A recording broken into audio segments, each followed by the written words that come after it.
Learn to deal with the valley. The hills are kept the same. But don't you know you got wild blood running through your Hey everyone, thank you for joining me again today for Lessons from a Father. My name is Adam and I'm a father of 6. But I've also been through a lot in my life, and I know that many of you have as well. So my hope and my plan is to build a community where we can come together here, despite our differences, to find a common ground for the future. So today I was thinking about something that's really been very tough for me to gather my thoughts on because I'm all over the place. It is based upon the idea that we are taught that boys don't cry. I hear a lot of people complaining about where men are now, where boys are going, who they are, what they're supposed to be, who they think they are. And I believe that for centuries, for generations, we are taught that boys don't cry, that men must be strong. So now we have all of these men, these grown-ass men running around the streets without a purpose, without a meaning, without guidance, thinking they're supposed to be tough and strong and therefore do bad things. And so often we find men who can't share their feelings, can't let it out. And now he has no purpose. He doesn't know what to do. He doesn't know who he is. Because his whole life he was told, be strong, don't cry. Then he enters a relationship where his partner says, share your feelings. I want to know how you feel. That will bring us closer, more intimate. So he goes, okay, sure, I'll figure it out for you because I love you. So then he starts to, and she goes, puts the brake on, and he's like, what? I was doing what you asked. And she says, that's too much. I can't handle it. Then neither can he. And that is a train wreck. Now, I will share this with you that personally, I am an empath. I am an emotional man. I was raised by a single mother until I was 9. My biological father was not very impactful in my life. And he was the antithesis of what my mother had tried to instill in me. But she was soft, she was sweet, she was loving, she was compassionate, she was kind, she was emotional, she was overly emotional at times. She taught me meditation and yoga at a very early age. She taught me art. I went to school for art and music, and I pursued paths that allowed me to express myself in positive ways. But I was also raised in a rough area, grew up getting in lots of fights. And my adopted father, thank God, taught me how to fight. So I was a young man going through a lot of emotions, raised by a single mother, going through a very bad family situation with negative influences all over, being jumped and beaten and bullied. Till I found out how to fight, and I fought like hell. And I was good. I was fast. I hit hard because I'm bony. I learned how to throw elbows and knees and headbutts. And I could fuck anybody up. And all of a sudden, I was an angry, emotional ball of fire. But my outlet was more destructive than constructive. But I continued to tell myself that I was doing it the right way because I was defending myself and protecting others, which I was, which I always had to do. I never went around bullying people. I never went around looking for fights or trying to hurt people. I went around trying to protect people, trying to help and save people who could not protect themselves. But I got too far into it. To the point where, as a Christian man, an adult in my life said to me, do you believe that by being violent, and beating people up, you are exemplifying Christ. And that hit me very deeply. I love emotions, I love feelings, I love details.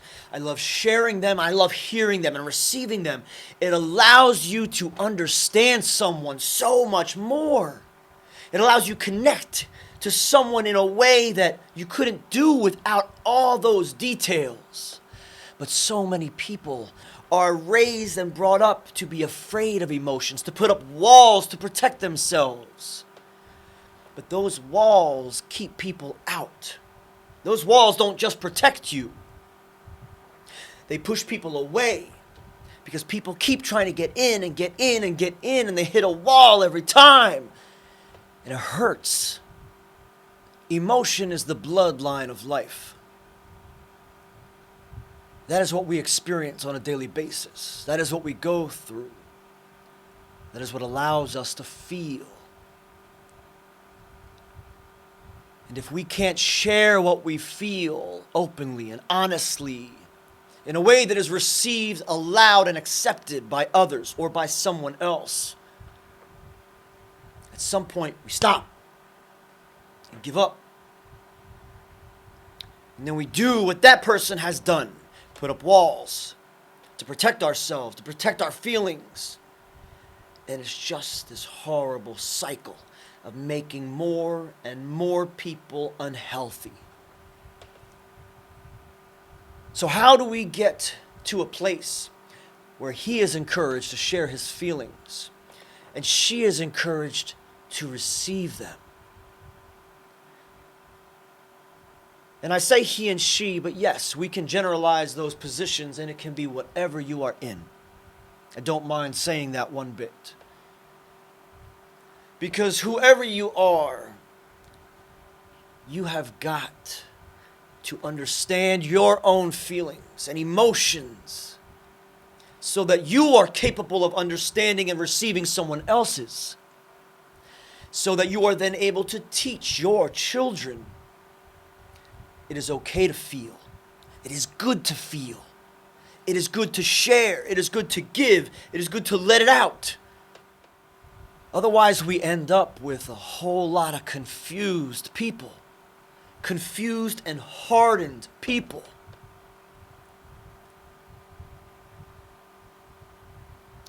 Intimacy is the greatest gift on earth. I will tell you this. That will be a whole nother episode. Making love to someone that you genuinely care about and love is, by far, in my opinion, the number one greatest gift on earth.